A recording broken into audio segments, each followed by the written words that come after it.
અને આ બાજુ ભરત પણ પાછા કહે છે કે મારે રામનું છે, મારે કઈ કામનું નહીં, મારા ભાઈનું છે, મારો કોઈ અધિકાર નથી.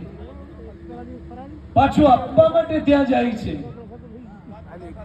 આ ભારત દેશ એ ભરતના નામ પરથી બન્યો છે કે જેણે પોતાના ભાઈએ આપેલા રાજ્યનો સ્વીકાર પણ કર્યો નથી, પણ આજ્ઞા પાળવા માટે નંદીગ્રામમાં એક હાથ દોઢ હાથ ઊંડો ખાડો કરીને નીચે સૂતા છે 14 વર્ષ કે મારા ભાઈ રામ જમીન પર સૂતા હોય તો એના સેમ લેવલ પર હું સૂઈ ના શકું.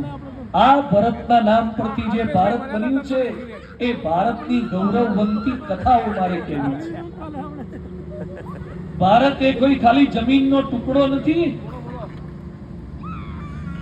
ભારત એ કોઈ ખાલી 1.25 અબજની પોપ્યુલેશન 140 કરોડની જનસંખ્યા વાળો કોઈ દેશ નથી.